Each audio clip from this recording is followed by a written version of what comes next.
पश्चिम बंगाल सरकार ने कोलकाता के आरजीकर मेडिकल कॉलेज और अस्पताल में 9 अगस्त को ट्रेनी डॉक्टर के दुष्कर्म और मर्डर मामले में कई दिनों से चल रही हड़ताली जूनियर डॉक्टरों की 5 में से 3 मांगे मान ली है। मुख्यमंत्री ममता बनर्जी और डॉक्टरों के बीच सोमवार से पहले भी कई दौर की बैठक हो चुकी है।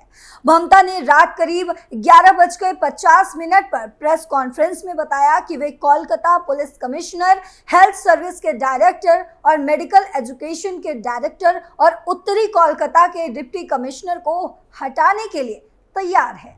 ममता ने कहा कि मंगलवार शाम 4 बजे विनीत गोयल की जगह नए पुलिस कमिश्नर पद संभालेंगे। सीएम ने डॉक्टरों से काम पर लौटने की अपील भी की और साथ ही ये भी कहा कि प्रदर्शनकारी डॉक्टरों के खिलाफ एक्शन नहीं लिया जाएगा। तो क्या है पूरा मामला, बताएंगे आपको इस स्पेशल स्टोरी में। नमस्कार, आप देख रहे हैं कैपिटल टीवी, मैं हूं आपके साथ पल्लवी सिंह।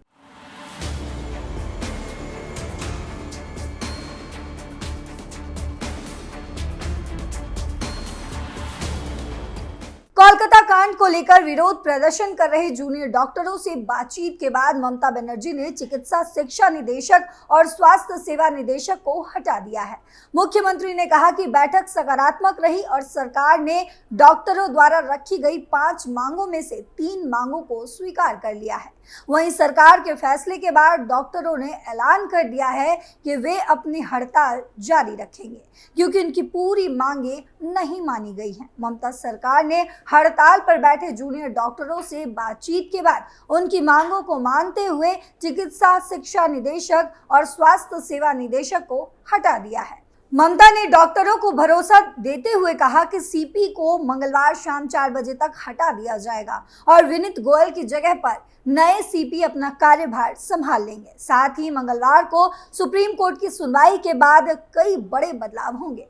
डॉक्टरों ने ममता सरकार से 5 मांगे की थी, जिनमें से 3 को सरकार ने मान लिया है। वहीं सरकार के फैसले के बाद डॉक्टरों ने प्रेस कॉन्फ्रेंस कर ये ऐलान कर दिया है कि वह हड़ताल जारी रखेंगे क्योंकि अभी उनकी पूरी मांगे नहीं मानी गई हैं। मुख्यमंत्री ने कहा कि कोलकाता पुलिस के उपायुक्त को भी हटा दिया जाएगा, जिनके खिलाफ पीड़ित परिवार ने रिश्वतखोरी का आरोप लगाया था। जूनियर डॉक्टरों की मांग को देखते हुए कोलकाता पुलिस कमिश्नर विनीत कुमार गोयल ने बैठक में कहा कि वे इस्तीफा देने के लिए तैयार हैं। वहीं उन्होंने कहा कि शाम 4 बजे तक विनीत नए सीपी को जिम्मेदारी सौंप देंगे। डॉक्टरों के खिलाफ नहीं होगी कार्रवाई। मुख्यमंत्री ने कहा कि बैठक सकारात्मक रही और सरकार ने डॉक्टरों द्वारा रखी गई 5 मांगों में से 3 को स्वीकार कर लिया तथा जूनियर डॉक्टरों से काम पर लौटने की अपील भी की है। उन्होंने कहा, मैंने आंदोलनकारी डॉक्टरों से काम पर लौटने की अपील की है क्योंकि उनकी 5 में से 3 मांगे मान ली गई हैं। प्रदर्शनकारी डॉक्टरों के खिलाफ कोई दंडात्मक कार्रवाई नहीं की जाएगी।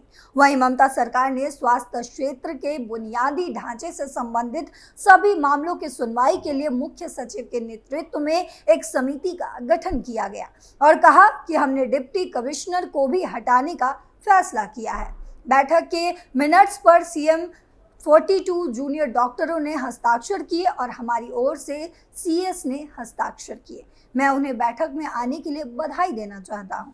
उन्होंने अपनी 5 सूत्री मांगे रखी, जिनमें से सरकार ने 3 मांगों को मान लिया है। इससे पहले ममता बनर्जी ने कोलकाता कांड को लेकर विरोध प्रदर्शन कर रहे जूनियर डॉक्टरों ने सोमवार को मुलाकात की थी। ये बैठक रात 9 बजे के बाद समाप्त हुई, जिसके बाद मुख्यमंत्री ने डॉक्टरों से अपील की कि वे हड़ताल खत्म कर जल्द से जल्द काम पर लौटे। आपको बता दें कि इससे पहले 2 मुलाकातें तय होने के बावजूद नहीं हो सकी थी। डॉक्टरों ने मनाया जश्न। वहीं कोलकाता पुलिस कमिश्नर को हटाने की सीएम की घोषणा के बाद प्रदर्शनकारी डॉक्टर जश्न मना रहे हैं। बैठक के बाद डॉक्टर धरना स्थल पर जा रहे हैं। उम्मीद है कि वे जीबी पहुंचने के बाद बैठक करेंगे और अपने अगले कदम के बारे में जानकारी भी देंगे। साथ ही डॉक्टरों ने मुख्यमंत्री के काम पर लौटने की अपील पर भी अपनी कोई प्रतिक्रिया नहीं दी है। जारी रहेगी डॉक्टरों की हड़ताल। डॉक्टरों ने प्रेस कॉन्फ्रेंस कर कहा कि ये आंदोलन की जीत है। ये सच है कि राज्य प्रशासन ने हमारी अधिकांश मांगे मान ली हैं, लेकिन स्वास्थ्य विभाग में भ्रष्टाचार के मामले पर चर्चा हुई। लेकिन जब तक ऐसा नहीं होता, हम सीज वर्क बंद नहीं करेंगे। सुप्रीम कोर्ट की सुनवाई तक हम सीज वर्क जारी रखेंगे। सुनवाई के बाद हम सीज वर्क पर फैसला लेंगे। पूरी व्यवस्था होनी चाहिए लोकतांत्रिक। वहीं सीएम ने कहा कि सीपी को हटाया जाएगा। ये स्वास्थ्य विभाग की जीत है। हमने उनसे कहा है कि स्वास्थ्य विभाग भ्रष्टाचार का अड्डा बन चुका है।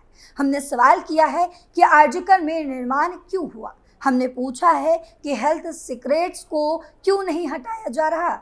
उन्होंने कहा कि हम इस पर विचार करेंगे। वे एक टास्क फोर्स बनाना चाहती थी। उन्होंने कुछ फंड मंजूर किए हैं। हमने उनसे कहा है कि पूरी व्यवस्था लोकतांत्रिक होनी चाहिए। डॉक्टरों की 5 सूत्रीय मांग। बैठक की वीडियोग्राफी दोनों पक्षों के अलग अलग वीडियोग्राफर द्वारा किया जाए। यदि ये संभव नहीं है तो दूसरा विकल्प है बैठक के पूरे वीडियो को WBJDF के प्रतिनिधियों को तुरंत सौंपा जाए। यदि ये भी संभव नहीं है तो इसका तीसरा विकल्प है बैठक के मिनट्स और पूरा ट्रांसक्रिप्ट दोनों पक्षों द्वारा रिकॉर्ड और तैयार किया जाए और सभी उपस्थित लोगों द्वारा हस्ताक्षरित किया जाए, जैसे कि सीएम ने पहले भी कहा था। वहीं आपको इसका चौथा विकल्प बताते हैं कि बैठक की पारदर्शिता जरूरी है और पांचवा इसका विकल्प है बैठक का स्थान कोई आधिकारिक और प्रशासनिक स्थल हो। सुप्रीम कोर्ट का आदेश, हड़ताल करे खत्म नहीं तो होगी कार्रवाई। सुप्रीम कोर्ट ने 9 सितंबर को कोलकाता दुष्कर्म और मर्डर केस की सुनवाई के दौरान जूनियर डॉक्टरों को 10 सितंबर की शाम 5 बजे तक काम पर लौटने का आदेश दिया था।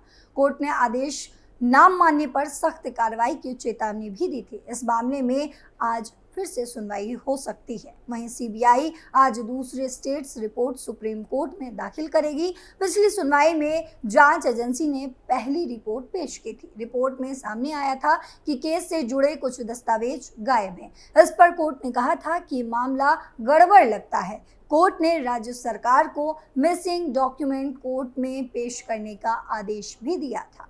सीबीआई की पहली स्टेट्स रिपोर्ट की 2 बड़ी बातें।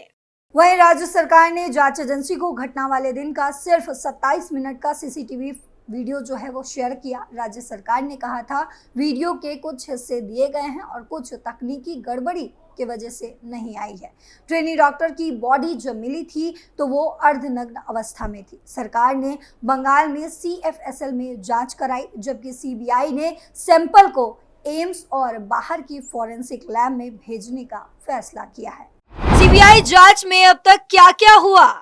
बात करते हैं 16 सितंबर की, जब सीबीआई ने संदीप घोष और अभिजीत मंडल से पूछताछ की। वहीं सोमवार को सीबीआई ने आरजीकर अस्पताल के पूर्व प्रिंसिपल संदीप घोष और ताला पुलिस स्टेशन के SHO अभिजीत मंडल से एक साथ पूछताछ की थी। सीबीआई अधिकारी ने बताया कि उन्हें आमने सामने बैठाकर सवाल पूछे गए। उनसे पूछा गया कि डॉक्टर की मौत की खबर सुनने के बाद क्या क्या किया, FIR दर्ज करने में बेवजह देरी क्यों की गई और बिना औपचारिक FIR के पोस्टमार्टम क्यों किया गया। उनसे ये भी पूछा गया कि जब पुलिस ने मामले की जांच शुरू की तो उन दोनों के बीच कई बार फोन पर क्या बातचीत हुई। अधिकारी ने बताया कि पूछताछ देर रात तक रहने की संभावना रही। इसके अलावा सेंट्रल फॉरेंसिक साइंस लेबोरेटरी यानी कि CFSL की रिपोर्ट सामने आई, जिसमें कहा गया कि घटना को लेकर संदीप घोष के जवाब गुमराह करने वाले पाए गए। संदीप घोष का पॉलीग्राफ टेस्ट और वॉइस एनालिसिस किया गया था। 14 सितंबर को सीबीआई ने आरजीकर कॉलेज एंड हॉस्पिटल के पूर्व प्रिंसिपल संदीप घोष को और एक थाने के SHO अभिजीत मंडल को गिरफ्तार कर लिया। सूत्रों के मुताबिक दोनों पर सबूतों से छेड़छाड़ का आरोप लगा है। अभिजीत मंडल ताला पुलिस स्टेशन में स्टेशन हाउस ऑफिसर यानी कि SHO के पद पर तैनात थे। दोनों को 17 सितंबर तक सीबीआई की कस्टडी में भेज दिया गया है। आरजीकर मामले में अब तक 3 लोगों को गिरफ्तार किया जा चुका है। आरोपी संजय रॉय को कोलकाता पुलिस ने वारदात के दूसरे दिन ही गिरफ्तार कर लिया था। 5 सितंबर को हुए जांच में खुलासा। वहीं 5 सितंबर की बात की जाए तो 5 सितंबर को सीबीआई की जांच में सामने आया था कि ट्रेनी डॉक्टर के साथ दुष्कर्म और मर्डर के अगले दिन ही संदीप घोष ने सेमिनार हॉल से लगे कमरों के रेनोवेशन का ऑर्डर दे दिया था। ट्रेनी डॉक्टर का शव 9 अगस्त की सुबह सेमिनार हॉल में ही मिला था। अब इस खबर पर आपकी क्या राय है, अब क्या सोच रखते हैं, कमेंट बॉक्स में जरूर बताते जाइएगा। फिलहाल मेरे साथ इतना ही। देश और दुनिया की तमाम खबरों के लिए देखते रहिए कैपिटल टीवी। नमस्कार।